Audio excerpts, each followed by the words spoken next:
أعوذ بالله من الشيطان الرجيم. بسم الله الرحمن الرحيم. Starting in the name of Allah, who is the merciful and almighty, who is the supercalifragilistic ex-revolution, omniscient, omnipotent and omnipresent. Today I am here just in order to clear your orthodox regarding Newton's laws of motion. इससे पहले एक point को share करता हूँ कि कहता है वक्त सबको मिलता है ज़िंदगी बदलने के लिए, वक्त सबको मिलता है ज़िंदगी बदलने के लिए, लेकिन ज़िंदगी दोबारा नहीं मिलती वक्त बदलने के लिए. डियर स्टूडेंट्स, यहाँ पे जो मैं खड़ा हूँ एक पर्पस के लिए, और वो पर्पस है फिजिक्स में हमारे पास न्यूटन लॉज ऑफ मोशन है. ठीक है, आज हम डिस्कस करेंगे कि हमारे पास न्यूटन लॉज ऑफ मोशन क्या है. ठीक है, in 1687 years, and 1687 years पहले हमारे पास इसाक न्यूटन साइंटिस्ट था, जो इसने पब्लिश किया है the relation between force and motion के बारे में. इसने रिलेशनशिप बिटवीन फोर्स और मोशन के बारे में बातें किया था कि हमारे पास फोर्स और रिलेशन आपस में क्या रिलेशनशिप रखते हैं. ठीक है, तो आज हम इंशाल्लाह डिस्कस करेंगे कि हमारे पास फोर्स क्या है, मोशन क्या है, बैलेंस फोर्स क्या है, अनबैलेंस फोर्स क्या है. ठीक है, इससे पहले मैं स्टार्ट करना चाहता हूँ कि हमारे पास न्यूटन लॉ ऑफ मोशन क्या है, यानी Newton first law of motion. Newton first law of motion हमारे पास, if the net external force acting on a body is zero, the object will maintain or remain its state of rest or of a uniform position. हमारे पास Newton ने ये कहा था कि एक बॉडी हमारे पास रेस्ट में है, तो वो इसके ऊपर एक्सटर्नल फोर्स क्या होगा, zero. Let's suppose most common and appropriate example हमारे पास ये बुक जो है यहाँ पे मैंने रखा है, तो ये बुक हमेशा स्टेशनरी पोजीशन पे होगा. इस बुक के ऊपर जो फोर्स है वो एक्सटर्नल फोर्स क्या है, जीरो है. For example most common and appropriate example ये है कि मैंने ये एक फुटबॉल में, ठीक है, तो मैंने यहाँ पे राइट साइड और लेफ्ट साइड दोनों तरफ से फोर्स 10 न्यूटन फोर्स लगाया है.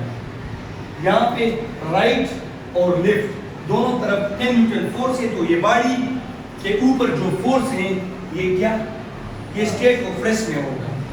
इसके ऊपर जो फोर्स है ये मोशन में आएगा कि नहीं, क्यों नहीं आएगा, क्योंकि इसके ऊपर जो फोर्स लगा है एक्सटर्नल फोर्स हमारे पास क्या है, body remain it's state of rest, body state of rest में यानी साकिन रहेगा, क्योंकि इसके जो ऊपर फोर्स लगे हैं ये हमारे पास क्या है, जीरो है.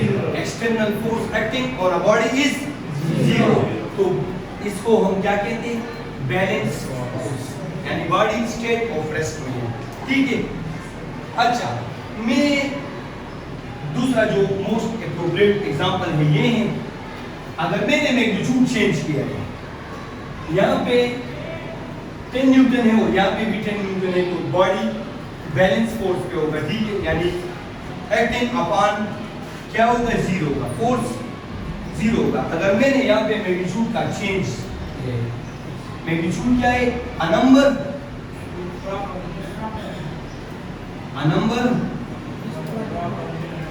with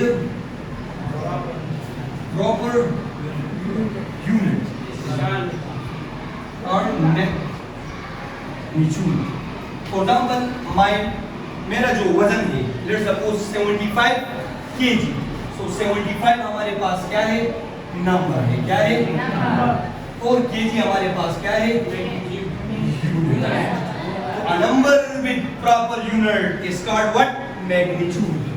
तो मैंने यहाँ पे 10 की बजाय the place of 10 I right 20 Newton force, तो इस फुटबॉल के ऊपर मैं फोर्स लगाता हूँ तो ये बॉडी मोशन में आएगा कि नहीं? आएगा ना?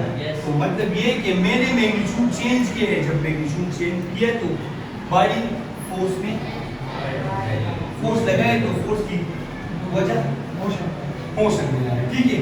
तो मतलब ये है कि जब हम मैग्नीट्यूड चेंज करते हैं और एक बॉडी मोशन में आ जाता है, ठीक है, एक्सटर्नल फोर्स जो कि वो जीरो नहीं होता है, तो इस बॉडी के ऊपर जो फोर्स लगा हुआ है और ये बॉडी जो डिस्टर्ब हुआ है, इस किस्म फोर्स को हम क्या कहते हैं?